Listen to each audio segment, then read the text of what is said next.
It was a gray New York morning, blanketing Greenwich Village in a drizzle. Robert De Niro sat by his apartment window, slowly stirring his cooling coffee. The soft jazz of Thelonious Monk was playing on the speakers, the perfect soundtrack for a cityscape of ancient architecture and memories. The phone vibrated. De Niro frowned as he saw the name on the screen. Jack Ferguson, his old friend and owner of the independent cinema Angelica. "Jack, long time no see. How are you?" The voice on the other end sounded tense, with a hint of desperation that De Niro could detect even when it was artfully hidden in movie scripts. "Bobby, they're going to tear down Angelica. In 3 days." De Niro felt something inside him snap. The Angelica wasn't just a movie theater. It was the place where, in 1967, sitting in a worn velvet seat in the third row, he first saw John Boorman's Point Blank and decided to become an actor. The place where he'd sneaked away during his glory days to feel like an ordinary moviegoer again, in love with cinema. So, who are they, Jack? Millennium Ventures. Those scoundrels bought up most of the block. I held out until the last minute, but they raised the rent sixfold. 6, Bobby. They know it's impossible. They don't want me to say yes. They want me to go. De Niro put his cup down.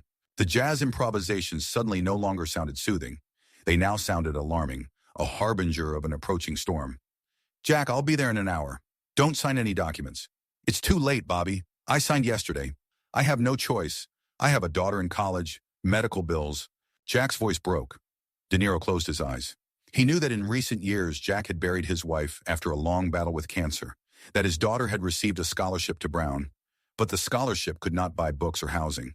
He knew, and yet he did not visit his old friend as often as he should have. "Don't worry about the signature. I'll figure it out."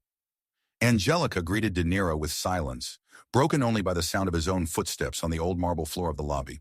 He ran his hand along the wall where posters of classic films hung in wooden frames. Taxi Driver, The Godfather, Raging Bull, the films that made him who he was, looked back at him with mute reproach. "Bobby!" Jack came out of the office, his once upright posture of a projectionist who had spent years ensuring the perfect shot was on screen, now hunched under the weight of his care. "You shouldn't have come. Really, I've already resigned myself to it." De Niro hugged his friend. Jack's jacket smelled of old film and mothballs, the scent of a bygone era. "Show me your documents, and tell me everything from the very beginning." In the cramped office, among boxes of film and stacks of old programs, Jack spread out his papers. De Niro listened to a story that seemed straight out of a movie about greedy developers and little people getting screwed by big money. Millennium Ventures had bought up most of the buildings on the street, including the abandoned warehouse next to Angelica. The plan was simple and cynical. The historic buildings would be replaced by a luxury apartment complex with penthouses for $20 million apiece. "They call it urban renewal," Jack chuckled bitterly, "as if our neighborhood were some old thing that needed to be thrown out." De Niro studied the contracts. Jack had indeed signed an agreement to terminate the long-term lease in exchange for a settlement of $150,000. A paltry sum in Manhattan, but a huge sum for a man who had barely made ends meet for the past 5 years. "There's something wrong here." De Niro turned the last page. "They can't just tear down a historic building." "They can," Jack shrugged. "They've been given all the permits. Something about repurposing for public development. I talked to a lawyer. He said we don't have a chance." "What lawyer?" Poor De Niro narrowed his eyes. "It was provided by Harris, as part of the transition assistance." Jack emphasized the last words with sarcastic air quotes.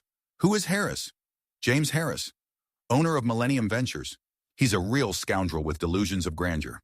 He walks around here like he owns the whole block, talking about his vision of the future. And his vision is a glass box for millionaires." At that moment, the office door abruptly opened. On the threshold stood a man of about 45 in an impeccably tailored suit, with a perfect hairdo and a smile that never reached his eyes. "Mr. Ferguson, I was just looking for you to—" He stopped, seeing De Niro. "Oh, what an unexpected meeting. James Harris," he extended his hand, "is a great admirer of your early work." De Niro ignored the outstretched hand, studying Harris closely. There was something uncomfortably familiar about the man, the type of cocky predator he had played in many films. "What do you mean, early?" De Niro asked, not hiding the coldness in his voice. Harris chuckled, not at all embarrassed. "You know, Taxi Driver, The Godfather, classics. Although I must admit, the film industry has been experiencing a bit of a decline lately, like these old movie theaters. No." He waved his hand around the office. "Nostalgia is a wonderful thing, But progress can't be stopped. Progress, De Niro said the word as if it had a bitter taste. Tearing down historic buildings and evicting people is progress? Robert, Harris switched to a familiar tone. You understand how the market works. This part of the city needs to be updated. We are creating not just a residential complex, we are forming a new cultural space. By destroying what exists, Sarna Kiditono or transforming, Harris adjusted his immaculate silk tie. Look, I understand how you feel. I really do. These old places hold memories, but the future doesn't wait. And by the way, if you want to keep a piece of Angelica, I have a suggestion. We could install the original cinema sign in the foyer of the new building. As a tribute, De Niro felt a wave of anger rise inside him, an icy, controlled anger that he had learned to use in his roles. A tribute, he repeated Harris's words quietly, almost in a whisper. You're going to turn a place that has shaped American culture for decades into a backdrop for your lobby? Not a set, but an artifact. That's different. Harris smiled one of his rehearsed smiles. Look, I'm a big art connoisseur. By the way, the new complex will have a cinema. A modern one, with laser projection. Maybe we'll even call it Angelica 2.0. How about that? Jack, who had been silent until this moment, stood up abruptly. Get out of my movie theater, Harris. Now, technically, Harris held up a finger. According to the document you signed, this is no longer your theater. You have 72 hours to vacate the premises. I just stopped by to see if you needed any help moving. De Niro put his hand on Jack's shoulder, stopping him from doing anything rash. Go away, Mr. Harris, he said quietly, and tell your lawyers that they will hear from mine shortly. Harris paused as if assessing the seriousness of the threat, then shrugged with feigned indifference. As you wish. But if I were you, I wouldn't waste money on lawyers. All the documents are in order. The project has been approved by the City Development Commission. The mayor's office is on our side. It's already a done deal. He threw a business card on the table. But if you want to discuss more constructive cooperation, I'm always open to conversation. When Harris left, a heavy silence fell over the office. He's right, Bobby, Jack finally said. It's a done deal. The mayor himself cut the ribbon at the presentation of the project. De Niro stared at the stack of papers in front of him. Something was bothering him. It had all gone too fast, too smoothly for Harris. Jack, do you still have the historical documents for the building? The ones from the 40s? They should be somewhere in the archive. Why? Let's check one guess. De Niro dialed the number on the phone. Mark, it's Robert. I need your help. Urgently.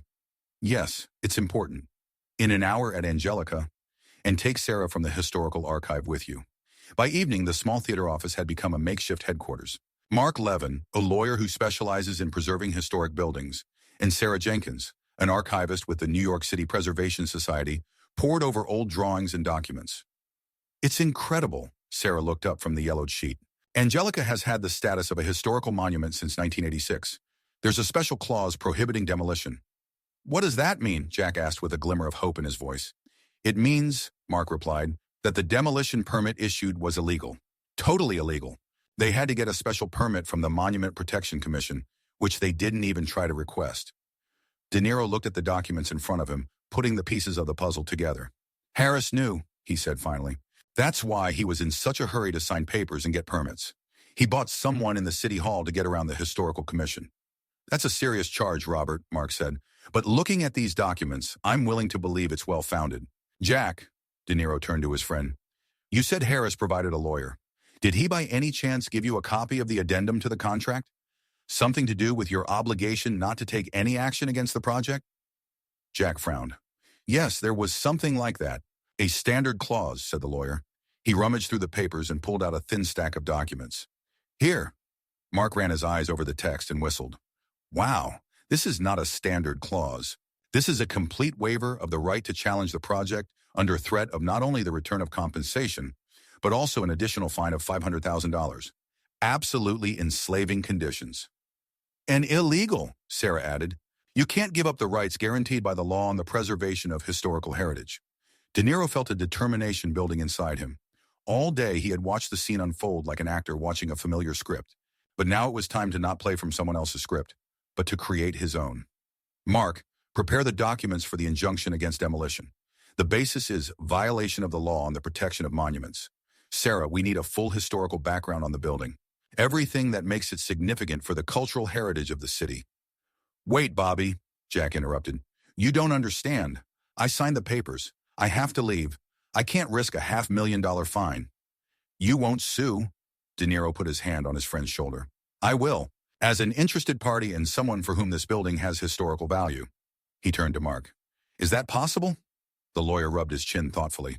It's an unconventional move, but yes, I think we can do it. Especially considering your name and status in the cultural life of the city. De Niro nodded and turned to the window. The dusk was gathering outside, and the outlines of the old Greenwich Village neighborhood, the neighborhood he had known and loved all his life, were visible against the darkening sky. We need publicity, he said without turning around. Lots of publicity. Harris wants to do this quietly and quickly. We won't give him that chance. Are you going to make a public scandal? Jack asked, a note of concern. Bobby, this is James Harris. He's got connections everywhere, from Wall Street to City Hall. He's going to destroy you. Let him try. De Niro turned, and in his eyes burned the same fire that millions of viewers saw in his characters, ready to go to the end. I've been playing guys who don't back down for 40 years. Maybe it's time to test what I've learned. The next morning, James Harris was sitting in his spacious office on the 50th floor of a glass tower in Manhattan when there was a knock on the door. Boss, we have a problem. His assistant put a fresh issue of the New York Times on the table. Harris picked up the newspaper and froze when he saw the headline. Robert De Niro opposed demolition of historic Angelica Theater. Beneath the headline was a photograph of De Niro standing outside the theater with a serious, determined expression on his face. What a failure, Harris muttered, quickly scanning the article. In an exclusive interview with our newspaper, the legendary actor said he would fight against the merciless destruction of cultural heritage to satisfy the greed of developers. According to De Niro, the company Millennium Ventures, headed by businessman James Harris, illegally received permission to demolish the historic building, which has a protected status. Harris threw the newspaper aside and grabbed the phone. Shut to one room. Connect me with Thompson from the development department. Immediately. The assistant looked even more nervous. That's not all, boss. De Niro hasn't just been interviewed by the Times. He's on every channel. And the hashtag #SureSaveAngelica has already racked up over 1 million mentions on social media. People are gathering to protest outside the cinema tonight. Who gave him permission? Harris slammed his fist on the table. We agreed on everything. All the documents were signed. Honornum. He filed an emergency injunction against the demolition on the grounds of violating the Historic Preservation Act, and the judge accepted it. Harris rose slowly from the table, his face dark with anger. Get a team together immediately. Lawyers, PR people, everyone. And find me Robert De Niro. I want to talk to him in person. By evening, the space in front of Angelica had become the epicenter of the city's protest. Hundreds of people, from film school students to gray-haired moviegoers who remember watching Scorsese's first films here, had gathered with placards and old posters. Familiar faces flickered among the crowd. Actors, directors, screenwriters. The cream of the New York cultural scene had come to support the action. At the center of this element stood Robert De Niro, surrounded by journalists and cameras. This isn't just a building, he said into the microphones. This is a place where dreams were born, where ordinary kids from the Bronx and Brooklyn, seeing real cinema for the first time, decided to connect their lives with it. He paused, looking around at the crowd. I was one of them, and I know that in this room right now, some guy or girl will start making a movie that will change the world tomorrow. If we let Angelica get torn down, we won't lose walls and chairs. We'll lose the soul of this city. The crowd burst into applause. Camera operators from major networks vied with each other to film the scene. The moment when one of the greatest actors of our time spoke from the heart, without a script, but with the same force and conviction with which he delivered the most piercing monologues on screen. Suddenly, a man in an impeccable business suit began pushing his way through the crowd. James Harris was angry and determined. 2 bodyguards cleared his way through the protesters. De Niro, he shouted, pushing his way into the front rows. What kind of show are you putting on here? The crowd fell silent. The cameras immediately switched to the new character in this drama.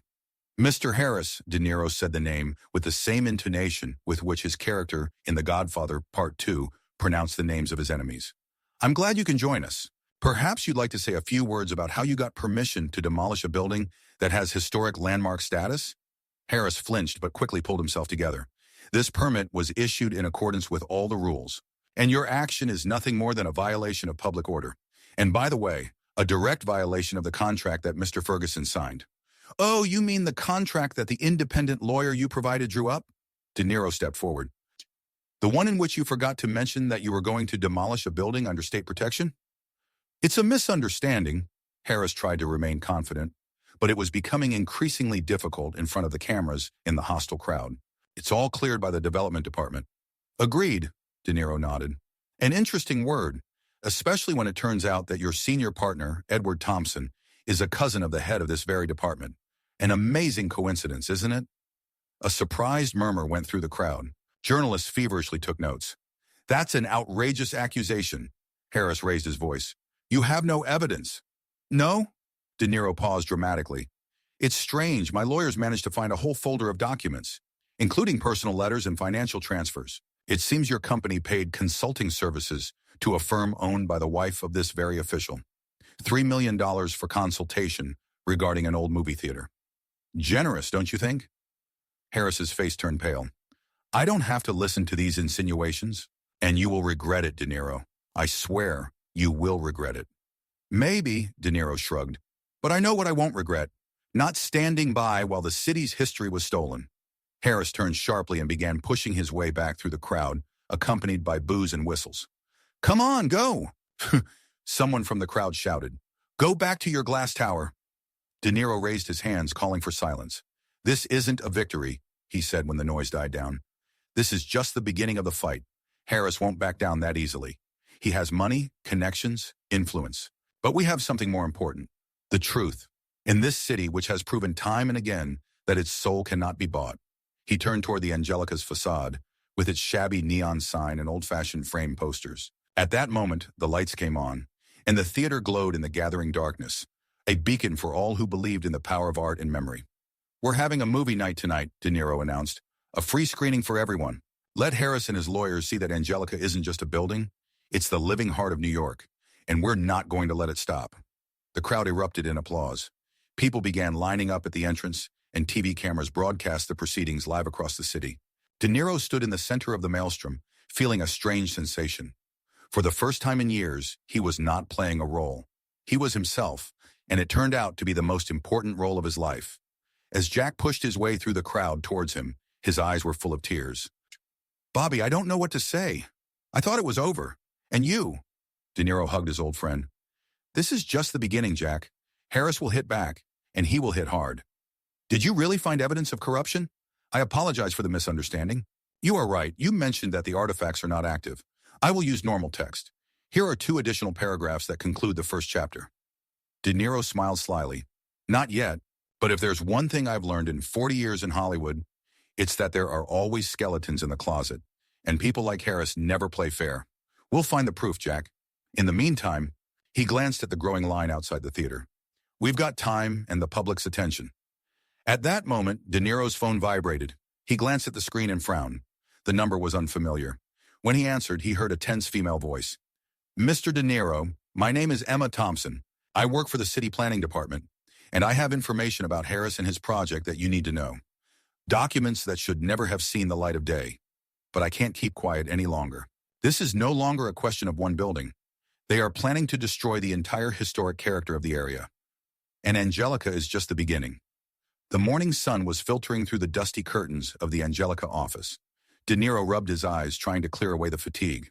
The night had been spent in feverish work. Phone calls, studying documents, planning. Outside the window, journalists and onlookers, attracted by the confrontation of the previous day, were already gathering. Mr. De Niro, how is the meeting going? Sarah Jenkins looked into the office. Overnight, the historian archivist had transformed the wall of the cinema into a kind of museum. Old photographs, newspaper clippings, documents, everything that confirmed the historical value of Angelica. We're getting ready to meet Emma Thompson, De Niro replied, looking at his watch. She promised to bring some documents about Harris's plans. Mark Levin, a lawyer, looked up from his laptop. Do you realize that we're treading on thin ice? If this Emma really is an employee of the planning department and she's leaking internal documents, it could be a trap, De Niro finished for him, or a provocation by Harris. I thought about it. So we'll set up a meeting here, in the cinema, among people. Jack, standing by the window, suddenly tensed. Speaking of Harris, it seems he decided not to wait. Look, outside on the other side of the street, a black SUV pulled up. Men in work clothes got out, followed by James Harris himself in a perfectly tailored suit. One of the workers held a rolled-up sign. They're up to something, Jack muttered. We need to find out what. De Niro nodded and headed for the exit. As he stepped out onto the cinema steps, he found himself the center of attention. Journalists immediately surrounded him. Mr. De Niro, how do you comment on the mayor's office's statement that Harris's project is of strategic importance for the development of the area? Sources say that all necessary permits for the demolition of Angelica were obtained legally. What is your reaction? De Niro raised his hand for silence. I'll answer all your questions. But first, he gestured toward Harris, who was watching with a smug smile. Let's ask Mr. Harris what brings him here today. Cameras and microphones immediately turned toward the developer. Harris straightened up, adjusted his tie, and headed toward the crowd. Pleased to meet you, Mr. De Niro, he said with forced politeness. I've come to personally invite you to the presentation of our project. He motioned to the worker, who unfurled a poster. It showed a rendering of the new complex, a glittering glass tower that, however, retained the Angelica facade. Under the image, in large letters, was written, Angelica Renaissance Project, with the participation of Robert De Niro. The journalist gasped. Camera flashes lit up the street. De Niro froze, trying to process what he saw. His name, without his permission. What the heck, Harris, he said quietly, but loud enough for the nearby microphones to pick up every word. Harris smiled even wider. Oh, don't be modest, Robert. We all know how much you love this theater. So I've decided to make you an offer you can't refuse. He paused, clearly enjoying this reference to The Godfather. You will become an honorary creative consultant for the project. We will keep the historic sign, create a film museum on the ground floor, and name the main cinema after you. What do you think? De Niro walked slowly toward the poster, studying the image carefully. Then he turned to the reporters. You see what's happening? He pointed at the poster. This isn't just a hoax. This is theft. Name theft, heritage theft, culture theft. He turned to Harris. I never gave my consent for my name to be used. I never discussed any project with you. This is fraud, Mr. Harris, and you know it. Harris shrugged with feigned indifference. Oddly, I was told that your representatives expressed interest. Perhaps there was a misunderstanding, but the offer still stands. Think about it, Robert. His voice became quieter, more intimate, although the microphone still caught every word. Do you really want to be the man who stopped progress? Who deprived the area of new opportunities? Who chose nostalgia over the future? Don't try to manipulate me, Harris. De Niro took a step forward. I've seen people like you countless times. People for whom everything in this world has a price tag, for whom history, culture, art are just commodities on the market. He turned to the assembled group. Do you want to know what is really behind the beautiful words about progress and rebirth? Money. Only money. These penthouses will cost millions of dollars. But it will not be only the buyers who will have to pay for them. The entire city will pay, with its soul, its character, its history. Reporters frantically took down every word. Harris began to lose his composure. His smile became strained, and a look of alarm flashed in his eyes. You're being dramatic, Mr. De Niro. It's just business. Just business, De Niro repeated with a bitter smile. You know how many times in movies villains have said that? Nothing personal, just business. But here, he pointed at Angelica, it's all personal. For everyone who has ever sat in this theater, cried over a movie, laughed, fallen in love, changed their lives thanks to the stories told on this screen. Suddenly, a young woman in a formal office suit emerged from the crowd. Her face was pale and her hands were shaking slightly. Mr. De Niro, she said quietly. I'm Emma Thompson. Harris turned around sharply at the name. Miss Thompson? His voice went cold. What are you doing here? Emma ignored his question, turning only to De Niro. I have what I was talking about. Documents. They prove that the Millennium Renaissance Project is only the first stage. The plan calls for the demolition of 12 more historic buildings in the area over the next 2 years. Harris took a sharp step towards her. Stop it immediately. This is confidential company information. But Emma was already holding out the folder to De Niro. Her hand was shaking, but her eyes were full of determination. I can't keep quiet any longer. They plan to completely change the look of the area. Angelica is just the beginning. De Niro picked up the folder, but Harris suddenly lunged forward, trying to intercept the documents. In the confusion, the folder fell, the sheets scattering across the sidewalk. One of them caught a gust of wind and flew down the street. A journalist from a nearby TV station rushed after it, caught it, and began reading directly to the camera. Greenwich Village Development Plan, 2020-2027, confidential, for internal use only by Millennium Ventures. Here is a list of 13 historic buildings marked for demolition and redevelopment, including the historic Jefferson Library and the Old Vic Theater. Harris turned pale. "This is private property," he pointed to the document. "Return it immediately." But it was too late. Journalists were already collecting the scattered sheets. Cameras were filming every page. Emma, standing next to De Niro, spoke louder. The city planning department did not see the full project. They were only shown the first stage, related to Angelica. The true scale of the project was hidden from the public and the authorities. "You're lying," Harris grabbed Emma's hand. "You're just a junior specialist. You don't have access to this information." De Niro stepped forward, separating Emma from Harris. "Let her go, immediately." Harris reluctantly released his fingers, but his eyes burned with fury. "You don't understand what you're playing with, De Niro. There are people much more powerful than you behind this project." "Really?" De Niro raised an eyebrow. "Name them. Let New York know who wants to destroy its history." Harris looked around, aware that his every word was being recorded by dozens of cameras and microphones. "You'll regret this," he hissed. "All of you will." He turned sharply and walked quickly toward his vehicle. The workers, not knowing what to do, dropped their tools and followed him. The SUV's door slammed shut and the car took off, leaving behind a cloud of exhaust fumes. There was silence for a few seconds, and then the reporters launched into a barrage of questions. "Mr. De Niro, will you file a lawsuit for the illegal use of your name? Miss Thompson, are you risking your career by releasing these documents? What will happen next with the cinema?" De Niro raised his hand for silence. "I will answer all questions, but first we must ensure the safety of Miss Thompson." She risked everything to reveal the truth. Emma nodded gratefully, still pale from the confrontation. "They'll try to discredit me," she said quietly. "They'll say I stole the documents, that I violated confidentiality. But I couldn't help it. When I saw the full plan, when I realized what they were going to do to our neighborhood." "You did the right thing." De Niro put his hand on her shoulder. "And now you're not alone." He turned to the assembled journalists and onlookers. "Friends, what we saw today is just the tip of the iceberg. Angelica is not just one building. It is a symbol of the resistance of culture against commerce, history against profit, the soul of the city against the greed of developers. And today we begin the fight." The crowd erupted in applause and cheers. De Niro continued, his voice growing stronger with each word. "Right now we are forming a committee to protect Greenwich Village. Anyone who loves this area, its history, its spirit, join us. We will hold a peaceful action, an open-air film screening, right here in front of Angelica. Let's show Harris and his bosses what a real revival is." He turned to Jack, who was standing on the steps of the cinema, not believing his eyes and ears. "Certain. Jack, do you have copies of Taxi Driver and Raging Bull?" Jack smiled for the first time in a long time. "Of course, Bobby, and not only them." "Great. We'll have a screening right on the street tonight. Let the whole neighborhood come. Let them see what real culture is." As Jack hurried inside, De Niro turned to Mark and Sarah. "We're not just going to protest, are we? We need a plan, a real plan for resistance." Mark Levin nodded. "I have already filed an urgent request to the Commission for the Protection of Historical Monuments. With these new documents, we have every reason to demand a full review of the project and a suspension of construction work." Sarah added, "I contacted colleagues from the Society for the Protection of Historical Heritage. They are ready to mobilize their members. And also, we need to conduct an educational campaign.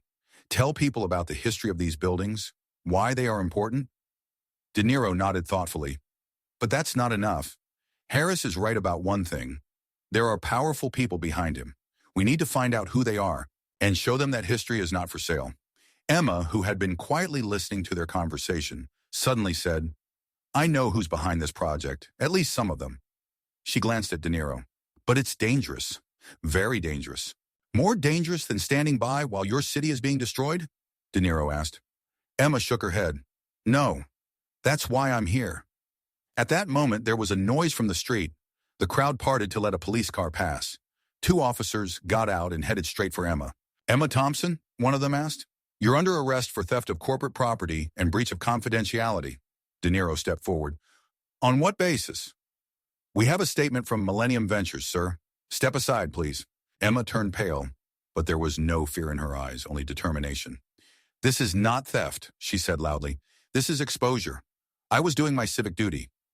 One of the policemen stepped towards her with handcuffs. De Niro stood between them. "If you arrest her, you'll have to arrest me too." Mark quickly approached, taking out his phone. "I'm Miss Thompson's lawyer. You can't arrest her without a warrant." The cop glanced around uncertainly. A sizable crowd had gathered. Dozens of cameras were filming the action live. Arresting a high-profile informant in front of Robert De Niro was not the kind of mission they were prepared for. "We have orders, sir," the officer said, but there was already doubt in his voice.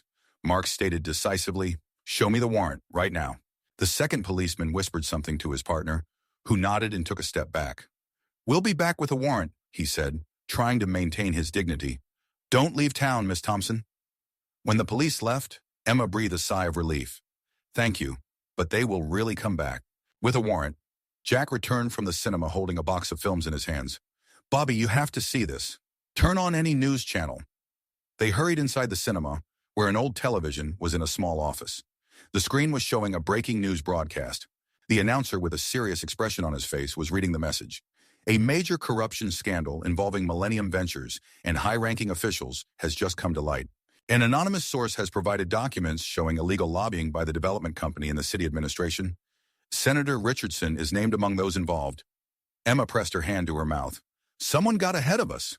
But who?" De Niro looked at the screen, where images of the very documents that Emma had appeared. "Not just anyone," he said slowly. "I think it's Harris." "Harris?" Jack asked incredulously. "Why did he release his own documents?" "Because he realized that he had lost." De Niro looked thoughtfully at the screen. "He decided to save himself and drown the others. A classic move, rats fleeing a sinking ship." His phone rang. An unfamiliar number appeared on the screen. "De Niro," he replied. "You've got it." Harris's voice was unusually calm. "The project is closed. The senator and his friends will now be too busy saving their careers to think about real estate. Did you leak the information?" A short chuckle on the other end of the line. "Sure, let's just say I'd rather be the one who exposes the truth than the one who gets exposed, especially when there are people like Richardson in the game. You betrayed your partners to save yourself?" "I prefer the term strategic business renewal." Harris laughed again. "But you win, De Niro. Your old theater is safe, at least for now. Until next time we meet." The line went dead. De Niro slowly lowered the phone. "What did he say?" Emma asked impatiently. "He said we won, but I don't believe him." De Niro turned to Mark. "Check if the project is really canceled. I want official confirmation." Mark nodded and walked away to make a call. Jack looked at the news screen, where headlines about the corruption scandal were scrolling. "Do you think this is not the end? For Angelica, it may be the end of the threat. But for Greenwich Village? For all the historic areas of New York?" De Niro shook his head. "No, this is just the beginning." He walked to the window and looked out. The crowd in front of the cinema was growing. Journalists, activists, locals, all of them gathered there, drawn by the dramatic events of the day. "Have you ever wondered why people are so easy to let go of the past?" De Niro asked without turning around. "Why do we allow our history to be erased for the sake of another glass tower?" Emma came over and stood next to him. "Because the past cannot protect itself. It needs defenders." De Niro turned to her, and his eyes took on the same fire that millions of viewers had seen on screen when his characters made decisions that changed everything. "Then let us become them. Real protectors." He extended his hand to her. "This will be a difficult battle, and it is only beginning." Emma shook his hand without hesitation. "I'm ready." Behind them, Jack was already hooking up an old movie projector, preparing for the evening's outdoor showing. Outside, the crowd was chanting, "Save Angelica! Save history."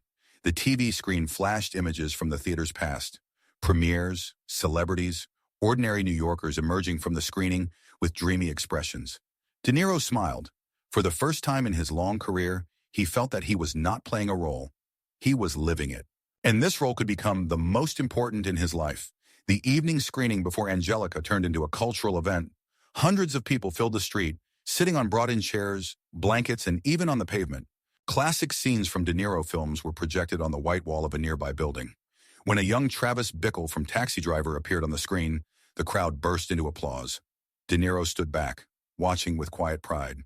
In the last few hours, the Angelica had transformed from a doomed building into a symbol of resistance, the center of a cultural revolt against the city's faceless commercialism. "It's quite a sight, isn't it?" Emma Thompson approached him, still holding the folder of documents that had caused such a stir. "Yes," nodded De Niro. "But I'm worried about you. The police will be back, and this time with a warrant." "I know," she answered calmly. "Mark is already working on my defense. But I don't regret it. Not for a second." De Niro looked at her carefully. "Why did you take such a risk? You understood that it could cost you your career, maybe even your freedom?" Emma looked away, watching the crowd enjoying the movie screening. My father was an architect, not famous but talented. He worked on the restoration of historical buildings, including the Old Vic, which is also on the demolition list. She paused. Oh, when I saw the documents, when I realized that all these buildings that preserve the history and soul of the city would simply be wiped off the face of the earth for profit, I simply could not remain silent. Their conversation was interrupted by Mark, hurrying through the crowd with a tablet in his hands. Bobby, we have a problem. A big problem. What's happened? Harris. He's a two-faced bastard. Mark showed the screen of his tablet with a news site open. This just came online. The headline read, Exclusive, James Harris exposes corruption scheme. Developer shows out against ex-partners and Senator Richardson. De Niro quickly scanned the text. According to the article, Harris presented himself as a principled businessman who, upon discovering a corrupt scheme among his partners and high-ranking officials, immediately contacted journalists and the FBI. There was no mention of Emma's documents exposing his plans. Scoundrel, De Niro muttered. He turned it around to make it look like he was the one exposing the corruption. That's not all, Mark scrolled down the page. He hasn't forgotten you either. In the next part of the article, Harris expressed deep regret that a respected actor like Robert De Niro has become a tool in the hands of radical activists opposed to urban development. Mr. De Niro is certainly a talented actor, but his emotional attachment to the old theater clouded his ability to see the bigger picture. Mark read from the quote. I offered him a compromise to keep the historic sign and create a film museum in the new complex, but unfortunately he chose confrontation over dialogue. De Niro clenched his fist but remained outwardly calm. Where is Harris now?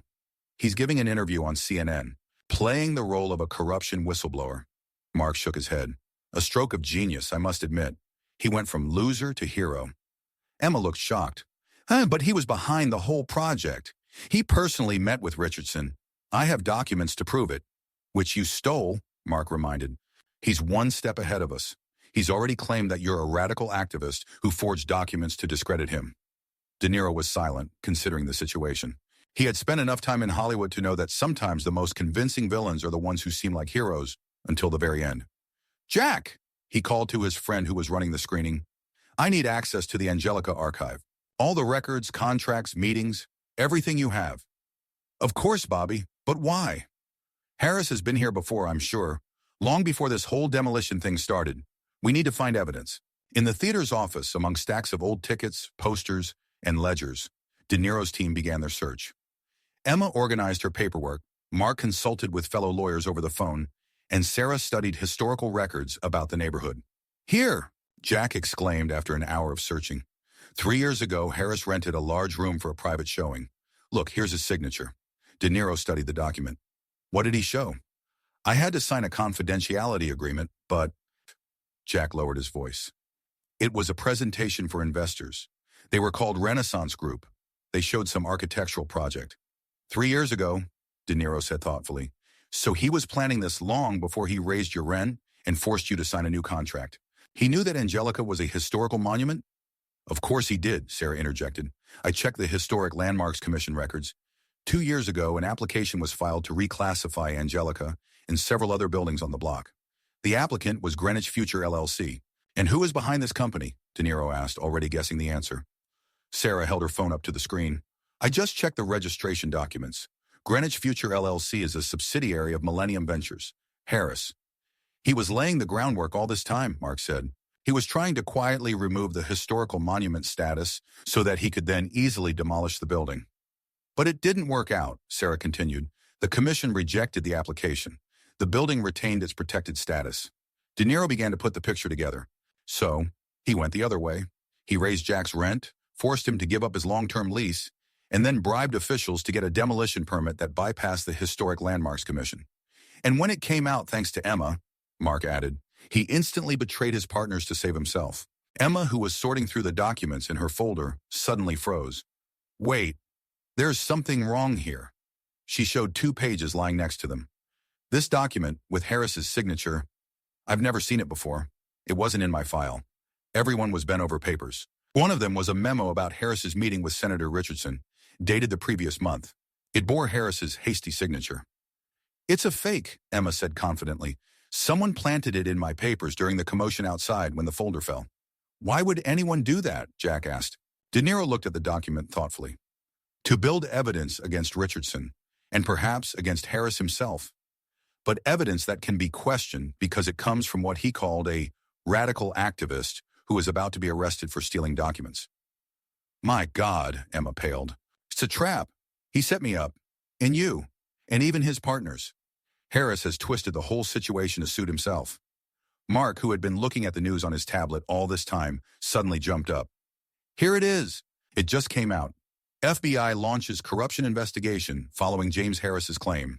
The official statement, with a photo of Harris shaking hands with the director of the New York FBI office. How fast, De Niro chuckled, as if everything was prepared in advance. At that moment, there was a knock on the office door. Jack opened it and 2 police officers entered the room, accompanied by a plainclothes officer.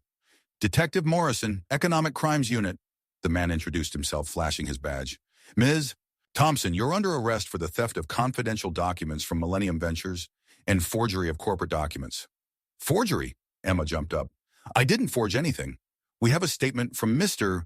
Harris and an expert report indicating that several documents in your file are fakes, the detective replied. Please follow us. De Niro stood up. Detective, I can vouch for Miss Thompson. She did not forge any documents. Sorry, Mr. De Niro, but this is no longer a question within your competence. Wait, Mark intervened. Do you have an arrest warrant? Detective Morrison pulled out a folded piece of paper. Yes, signed by Judge Henderson an hour ago. Mark looked over the document and nodded with disappointment. Everything is according to the rules. Emma squeezed De Niro's hand. Don't worry about me. Just keep fighting. A heavy silence fell over the office as the police led Emma out.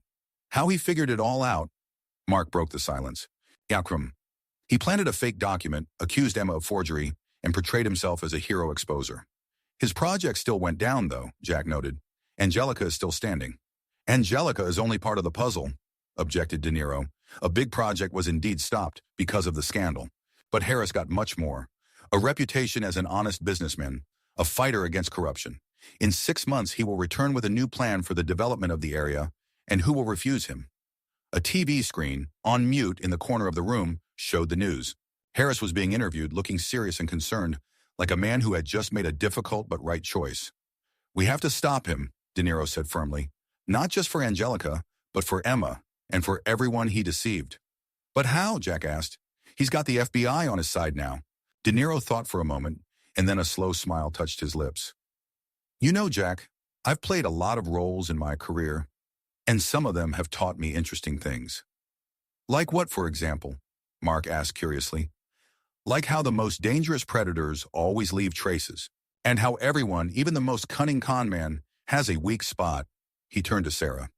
You said that Harris tried to delist the building through a shell company 2 years ago. Who else knows about this? The Historic Monuments Commission, Sarah replied. It should be in their records. Excellent. And who heads the commission? Professor Eleanor King, an outstanding architectural historian, a very principled woman. Get in touch with her. I need to meet her as soon as possible. De Niro turned to Mark. And you find the best expert on forgery. We need to prove that Harris planted the fake. It could be tricky, Mark warned. If Harris is smart, he'll make sure the fake is good. Every criminal makes mistakes, De Niro said confidently. I've seen enough scripts to know that. Jack, looking at De Niro's determined face, shook his head with a smile. You know, Bobby, I always thought you were a genius actor. But now I see that you're also a genius strategist. Don't flatter me, Jack. I'm just a man who can't stand injustice. He glanced at the screen, where Harris was continuing his heroic interview. Especially false heroes. Professor Eleanor King's office at Columbia University was filled with books, blueprints, and models of historic buildings. The professor herself, an elegant woman in a formal suit, greeted De Niro with some caution. Mr. De Niro, I must admit, your call took me by surprise. How can I help you? Professor King, I know that 2 years ago, Greenwich Future LLC applied to review the historic status of the Angelica Cinema. Yes, that's right. Eleanor took off her glasses. The commission rejected the application. The building retained its status. Did you know that James Harris is behind Greenwich Future? Of course, she nodded. Mr. Harris didn't particularly hide his plans. He came to the committee meeting in person. A very persistent gentleman. What exactly did he say? What arguments did he give? Professor King picked up a folder from the table and opened it. I still have the minutes of that meeting. Mr. Harris claimed that the building had lost its historical value because the interior had been significantly altered over the past decades. He proposed to keep only the facade and rebuild the rest into a modern multifunctional complex. And the commission refused. Unanimously. Eleonora nodded with satisfaction. Angelica is not just a facade, it is a complete monument of the era, including the layout, acoustics, even the original projection room. We could not allow this treasure to be destroyed. De Niro listened attentively. And what happened after the refusal? Oh, Mr. Harris was very unhappy. Professor King hesitated. He hinted that he would find other ways to implement his project and that some of the committee members should think about their careers. Did he threaten you? Not directly, but the message was clear. She looked at De Niro more closely. Why are you asking this now, Mr. De Niro? Harris is in the spotlight right now as an anti-corruption crusader. Exactly, De Niro nodded. He's playing the hero when all along he's been planning to skirt the law. First, he tried to legally strip the building of its historic status, and when that didn't work, he decided to do it through corrupt schemes. He leaned forward. Professor King, are you prepared to go public about that meeting? About Harris threatening the commission? Eleanor thought, this is a serious accusation, Mr. De Niro. I do not have a recording of his words, only my recollection and the minutes of the hearing. But there were witnesses? Other members of the commission? Yes, of course, there were 7 of us at that meeting. And they will confirm your version? The professor tapped her fingers on the table. Most of them, yes. But one of them, Helen Warren, has already spoken out in support of Harris on the news today. Helen Warren, De Niro repeated thoughtfully. She was on Harris's side back then, at the hearing. No, she voted against his motion, as did the rest of us. But, Eleanor frowned. Now that you ask, I recall that after the meeting she stayed behind to speak with Harris alone. You don't know what they talked about? No. But a month later, Helen received a grant from a certain Fund for Architectural Development to study modern development in historic areas. Let me guess, De Niro chuckled. Is this fund somehow connected to Harris? I have no direct evidence, the professor answered cautiously, but I have always found this coincidence remarkable. De Niro stood up. Professor King, I need your help. A woman named Emma Thompson has been arrested on false charges. She risked everything to expose Harris's true plans. Now he has made her look like a criminal and himself a hero. Eleanor studied his face carefully. What exactly do you want from me, Mr. De Niro? The truth. Your expertise as head of the Historic Monuments Commission. Official evidence that Harris tried to circumvent the law 2 years ago. It won't prove he forged documents, but it will cast doubt on his story that he accidentally discovered the corruption and decided to expose it. Professor King paused, then nodded decisively. I'm ready to speak out.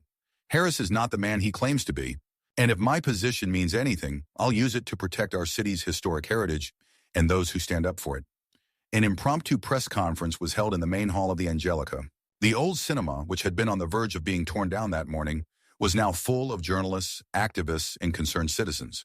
De Niro, Professor King, and other members of the Historical Monuments Commission sat at a long table on the stage. Thank you to everyone who came today, De Niro began. The events of the last few days have shaken us all. We witnessed an attempt to destroy a historic building, and then a massive scandal with allegations of corruption. Now one man presents himself as the hero of this story, James Harris.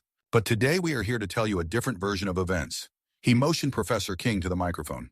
Eleanor spoke clearly and confidently, describing Harris's attempts to strip Angelica of its historic status, his threats after its rejection, and the strange coincidences with the grants to loyal committee members. Other committee members corroborated her words, adding their own recollections. When it was time for questions, the first journalist asked the most obvious one. Mr. De Niro, if what you say is true, why did Harris himself expose the corruption scheme associated with his project? Because he realized he had lost, De Niro answered firmly. When Emma Thompson handed me the documents that exposed the true scale of the project and the illegal methods of its implementation, Harris was driven into a corner.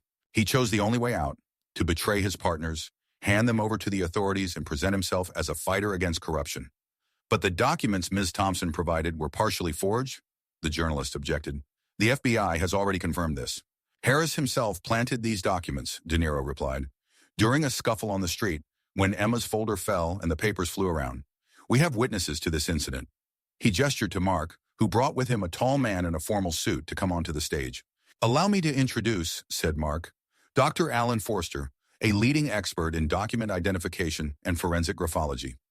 Dr. Forster has examined the disputed documents and is prepared to share his findings. The expert cleared his throat and spoke in a measured, professional tone. After careful analysis, I can state with certainty that the document allegedly bearing Mr. Harris's signature and dated last month is a forgery. Furthermore, analysis of the paper shows that this document was printed on an HP LaserJet 5000 printer, whereas all other documents in Ms. Thompson's folder were printed on a Canon ImageRunner printer. And what does this mean? Someone from the audience asked. This means that the document was created and printed somewhere other than the City Planning Department office where Ms. Thompson worked, the expert explained. Moreover, analysis of the ink and printing characteristics allows us to state that this document was not created earlier than yesterday morning. A surprised murmur went through the room. De Niro took the microphone again. Emma Thompson didn't forge any documents. She's an honest person who risked everything to stop the destruction of our city's historic character. And for that, she was arrested, and the real culprit became a news hero. A screen behind the stage showed footage from the Angelica office. The moment when Harris himself admitted on the phone to De Niro that he prefers to be the one who reveals the truth rather than the one who is exposed. We don't know which of Harris's associates were involved in the corruption scheme, De Niro continued.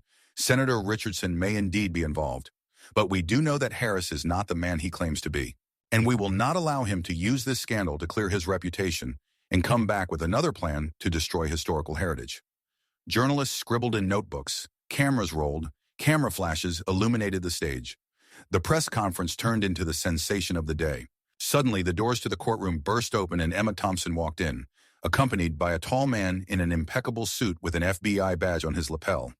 The room instantly went silent. Ms. Thompson has been released on bail to assist with a federal investigation, the agent announced as he approached the stage. Evidence has just been discovered that the printer used to produce the forged documents is located in James Harris's personal office. Emma, still pale but determined, walked up to the stage and took the microphone.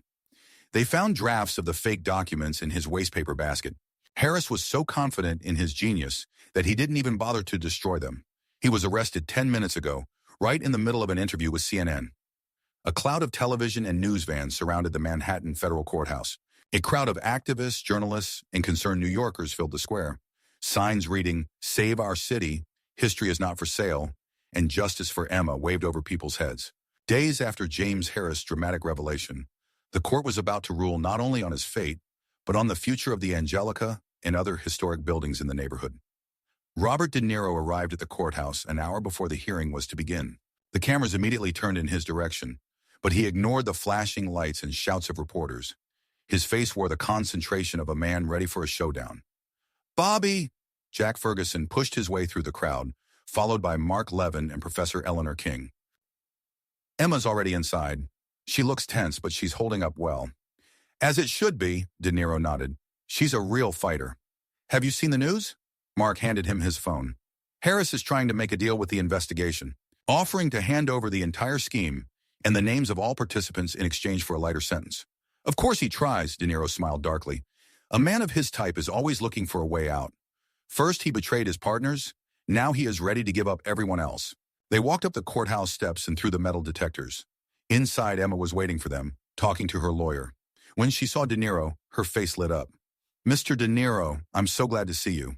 She shook his hand firmly. "Without you, I'd still be sitting in a cell, accused of a crime I didn't commit." "You could have done it yourself," De Niro replied with a warm smile. "People of your caliber are unbreakable." "Is everything ready?" Mark asked, turning to Emma's lawyer. "We have prepared a full package of evidence," he nodded, "including the results of the examination of the printer from Harris's office and the testimony of the employees of Millennium Ventures who decided to cooperate with the investigation in order to save themselves." He lowered his voice. "But there is something else you should know. Senator Richardson will be at the hearing today." "Richardson?" De Niro raised an eyebrow. "Personally?" "Yes," the lawyer nodded. "It looks like he decided to distance himself from the scandal. He will claim that he was a victim of Harris's manipulation." "Another rat fleeing a sinking ship," Jack muttered. "The ship hasn't sunk yet," De Niro reminded, "and we have to make sure it goes down with the rest of the crew." The courtroom was packed. Journalists, representatives of public organizations, city officials. Everyone wanted to witness this historic hearing. In the dock sat James Harris, whose impeccable suit could not hide the pallor of his face and the nervous twitching of his muscles. Next to him, a group of expensive lawyers. The judge, an elderly man with an impressive gray beard, entered the courtroom. Everyone stood up. Sit down, he said, Rashur's son. The conference is sunny. Sutras, he said, taking his seat. Case number 47293, State of New York versus James Harris. The charges include fraud, forgery, attempted bribery of public officials, and obstruction of justice. How does the defendant plead? One of Harris's lawyers stood up. Your Honor, my client pleads not guilty to all charges. The judge nodded. Before we continue, I would like to point out that this case has attracted considerable public attention and raises important issues concerning not only the alleged criminal acts, but also the preservation of the city's historic heritage. Therefore, today we will hear not only the prosecution and defense, but also witnesses of public interest. The prosecutor, a brisk middle-aged woman, laid out the charges. She methodically described how Harris had first tried to legally strip Angelica of its historic status, then devised a corrupt scheme to circumvent the law. And when his schemes were exposed by a courageous city planning department employee, Miss Emma Thompson, the prosecutor continued, Mr. Harris didn't just admit defeat. He went on to an even more cynical plan, planting forged documents, accusing Ms. Thompson of fabricating them, betraying his partners, and trying to portray himself as a heroic whistleblower. Harris's lawyers immediately objected, arguing that their client had indeed discovered the corruption scheme and reported it to authorities, and that the evidence against him was fabricated by his former partners as a form of revenge. The judge listened carefully to both sides, then nodded. Now I would like to hear witnesses. Please call Professor Eleanor King. Eleanor confidently took the witness stand. After being sworn in, she told of Harris's attempts to strip Angelica of its historic status, his threats to the commissioners, and the suspicious grants some of them received after their refusal. Professor King, the prosecutor asked, based on your experience and observations, do you believe that Mr. Harris's actions were part of a systematic attempt to circumvent historic preservation laws? Of course, Eleanor answered firmly. It was a well-thought-out, multi-level plan. First, an attempt to change the status of the building by legal means, then pressure on the members of the commission, and finally the development of a corruption scheme involving high-ranking officials. Harris's lawyer jumped to his feet. Your Honor! The witness expresses a personal opinion, not supported by facts. Overruled, my time, the judge replied. Professor King is expressing an expert opinion within the scope of his professional competence. Proceed, Professor. After Eleanor, other members of the commission spoke, a document expert who confirmed the falsification, and a former partner of Harris who decided to cooperate with the investigation. Each new testimony added strokes to the portrait of a man ready to do anything to achieve his own interests. Finally, the judge addressed the court. The next witness is Robert De Niro. When De Niro took the witness stand, the courtroom was especially quiet. Even the journalists paused for a second to scribble in their notebooks so as not to miss a word. After taking the oath, the prosecutor addressed him. Mr. De Niro, please tell the court about your role in this story and what you observed. De Niro spoke in an even, confident voice, without theatrical pathos, but with that inner strength that made you listen to his every word. It all started with a phone call from my old friend Jack Ferguson, the owner of the Angelica Cinema. He said that the cinema was going to be torn down. For me, it wasn't just another old cinema. It was the place where I first decided to become an actor, a place that had shaped the cultural life of our city for decades. He described in detail his meeting with Harris, his attempts to manipulate public opinion, planting false documents, and finally, betraying his own partners. Mr. De Niro, the prosecutor asked, did you personally see how Mr. Harris reacted to the revelation of his plans? Yes, De Niro nodded. He quickly realized that his scheme had been exposed and immediately switched to a new strategy, to turn in his partners and present himself as a fighter against corruption. And you have proof of this? Yes, a recording of a telephone conversation where he actually admits to it.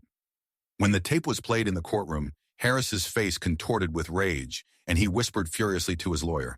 After cross-examination, during which Harris's lawyers unsuccessfully tried to portray De Niro as an emotionally involved activist with no understanding of business realities, it was time for closing arguments. Suddenly, the door to the courtroom opened and a tall, gray-haired man in an expensive suit walked in. Senator Richardson. A surprised murmur ran through the courtroom. Your Honor, said the senator, I ask permission to testify. The judge, clearly surprised, nodded. Permission granted, Senator Richardson. Harris turned in panic, looking at his former patron. There was fear in his eyes, knowing that the senator had not come to protect him. After taking the oath, Richardson spoke in the measured, well-trained voice of an experienced politician. Your Honor, I came here today to clarify my role in this sad story. James Harris did approach me for support of his Greenwich Village redevelopment project. He presented it as a progressive initiative that would preserve the historic character of the area while modernizing it. The senator paused dramatically. I supported the project, believing its promises, but I never, Richardson raised his voice, never gave my consent to the illegal methods of implementing this project. I did not know about the bribery of officials, about the forged documents, about the attempts to circumvent the law on the preservation of historical heritage. Harris jumped up from his seat. Liar! You knew everything. You were in on this from the start. Mr. Harrison, the judge said sternly. One more statement like that, and you will be removed from the courtroom. Harris sank back onto the bench, but his eyes burned with hatred. The senator continued, maintaining an outward calm. I came here today to apologize to the people of New York for not being vigilant enough. I should have done more research into the project and the people behind it. He turned to the bench where De Niro, Emma, and the others were sitting. And I want to thank those brave citizens who exposed this scheme and protected our cultural heritage. De Niro leaned towards Emma. Classic move. Jumps off a sinking ship and immediately imagines himself a hero. Like Harris before him, she whispered back. They deserve each other. After Richardson finished speaking, the judge called a short recess before issuing a preliminary ruling. When everyone returned to the courtroom, he cleared his throat and spoke. Having reviewed the evidence presented, I find that there is probable cause to proceed against Mr. Harris on all counts. The case is now submitted to the grand jury for formal indictment. Until then, Mr. Harris will remain in custody without bail, given the gravity of the charges and the risk of flight. The room exploded with shouts. Some expressed approval, others bewilderment. The judge continued, calling for silence. I am also issuing an injunction against any construction or demolition work on the Angelica Cinema and other historic buildings listed on the demolition list found in the Millennium Ventures documents. This injunction is in effect until all circumstances of the case have been fully investigated and all permits issued by the city have been reviewed. Jack couldn't help but smile. We won, Bobby. Angelica is saved. For now, Mark clarified. But yes, it's a huge victory. After the hearing, a crowd of reporters surrounded De Niro, Emma, and the rest of the makeshift Angelica defense team. Mr. De Niro, how do you feel after today's victory? This is not my victory, he replied, but the victory of all who believe that the history of our city should not be sacrificed to greed and ambition, and especially the victory of Emma Thompson, who risked everything to reveal the truth. Cordices. Thompson, will you seek compensation for the wrongful arrest and charges? Right now, I'm more concerned about the future of our district, Emma replied. But yes, I intend to achieve full rehabilitation and recognition of the illegality of the actions against me. What's next for Angelica? Asked another reporter. Back to work, Jack smiled. Showing great movies, creating memories for the next generation of New Yorkers. With most of the reporters focused on Senator Richardson, who was giving interviews outside the courthouse, posing as a preservationist, De Niro, Emma, Jack, and Mark were finally able to leave the court. You have to see this, Sarah said, meeting them on the court steps. It's just incredible. She pointed to her phone. On the screen was a broadcast from Angelica, where hundreds of people had gathered for a spontaneous celebration. They brought posters, old movie posters, musicians played jazz, young artists painted impromptu portraits of the historic building. This is... Jack couldn't believe his eyes. That's exactly what we were talking about, De Niro finished for him. Angelica is not just a building. It's a place where culture lives. They walked down the courthouse steps and headed towards their cars, intending to join the celebrations at the cinema. Mr. De Niro, an unfamiliar voice called out to them. They turned around. An elegantly dressed man was approaching them with a briefcase in his hands. Let me introduce myself. David Stern, I represent a group of investors interested in the revival of New York's historic movie theaters. We have been following your struggle and have been deeply impressed. How exactly can we help you, Mr. Stern? De Niro asked with slight disbelief. On the contrary, we want to help you. Stern opened his briefcase and took out a folder. Our group is ready to invest in the restoration of the Angelica without changing its historical appearance. We are also interested in creating a fund to protect other cultural sites in Greenwich Village, and we would be extremely honored if you, Mr. De Niro agreed to head the board of trustees of this fund. De Niro took the folder but was in no hurry to open it. Why now, Mr. Stern? Why not a month ago when Angelica really needed help? Stern was not embarrassed. Honestly, because a month ago we didn't believe that a historic building could be saved from demolition in our time. You proved us wrong, and that's inspiring. Jack looked at De Niro hopefully. Bobby, this could be just what we need. The theater needs renovation, new equipment. I understand, De Niro nodded. But I want to make sure that these investors are genuinely interested in preserving culture and not just another opportunity to be seen in a favorable light. He turned to Stern. We'll look into your proposal, and I'll have a lot of questions. We are ready to answer any questions, assured Stern. And let me note that the fact that you did not jump at our offer immediately only strengthens our confidence in the correctness of our choice. We are looking for people with principles. When Stern had left, Emma expressed the general thought. This could be a real breakthrough. Not just saving one building, but the beginning of a movement to preserve historic New York. Maybe, De Niro agreed, but we'll check them out carefully. There are too many Harrisons and Richardsons in our city. On the way to Angelica, De Niro was silent, lost in his thoughts. Emma, sitting next to him in the car, finally broke the silence. What are you thinking, Mr. De Niro? About roles, he answered thoughtfully. About how sometimes life gives us roles more important than those we play on screen. And how do you like this role? Defender of cultural heritage? De Niro smiled. The best I've ever played, because it's real. As they pulled up to the Angelica, the crowd gathered in front of the building, recognized the car, and burst into applause. Someone shouted, "Here they are, the real heroes of New York." And dozens of voices took up the cry. Jack, wiping away tears of joy, hugged De Niro. Thank you, Bobby. Without you, we wouldn't just lose a building. We would lose the soul of this place. Without all of us. De Niro corrected him, looking around at the assembled crowd. This is a victory for everyone who refused to remain silent, who decided that history and culture were worth fighting for. A young man with a camera made his way through the crowd towards them. Mr. De Niro, I'm making a documentary about the fight to preserve historic buildings in New York. Could you say a few words for the finale? De Niro looked at the Angelica, the old building now glowing with new life in the setting sun, at the people gathered around it, at Emma, Jack, and the rest of their makeshift crew. Then he turned to the camera. I will not say a few words, but one simple truth. The real treasure of a city is not its skyscrapers or its real estate prices. It is its history, its character, its soul. And sometimes to preserve this soul, it only takes one person willing to say no to those who are trying to destroy it. He paused. Be that person, because if not you, then who? His words were drowned out by a new wave of applause. And above the entrance to the Angelica Cinema, the old neon sign lit up again, symbolizing not just the return to life of the historic building, but also the victory of culture over commerce, history over momentary profit, the soul of the city over those who tried to sell it. In that moment, De Niro realized that some roles don't end when the curtain falls or the camera turns off. Some roles become part of your life, and this role, that of a defender of what's truly valuable, may have been the most important he's ever played.